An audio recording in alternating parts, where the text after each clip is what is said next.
ஆசீர்வதித்து பாதுகாத்துக் கொள்வாராக. வரப்போகிற சுவாமி காலம் தாமதம் சீக்கிரம் வரப்போறவருக்கு ஆயத்தமாகவும் அநேகர் ஆயத்தப்படும். மத்திய 8வது அதிகாரம் 26வது வசனத்தை பார்க்கும்போது, அற்ப விசுவாசிகளை ஏன் பயப்படுகிறீர்கள் என்று சொல்லி காற்றையும் கடலும் அதட்டினார், அது உடனே அமைதல் உண்டாயிற்று என்று வேதத்தில் பார்க்கிற பொழுது இசையாய் இயேசு கிறிஸ்து அவனுடைய சீஷர்களும் படகில் பிரயாணமாய் போய் கொண்டிருக்கும் போது காற்றும் கடலும் அதிகமாய் கொந்தளித்தது நிமித்தமாய் அலைகள் பெரியதாய் வீசியதுல படகு மூடத்தக்கதாய் ஒரு பெரிய அலைகள் வந்திருக்கிறது.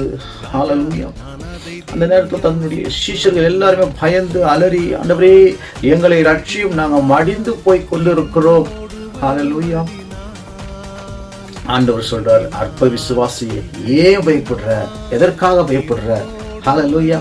நான் ஒரு வேளை மறித்து போயிருந்தா நீ பயப்படு, உன்னை கைவிட்டா நீ பயப்படு. ஹல்லேலூயா. நான் ஜீவனா இருக்கும்போது, அதுவும் படவுல நான் இருக்கும்போது எந்த அலையும் உன்னை ஒன்றும் செய்ய முடியாது, எந்த காற்றும் உன்னை ஒன்றும் செய்ய முடியாது. என் அன்பு சகோதரனே, என் அன்பு சகோதரியே, ஹல்லேலூயா.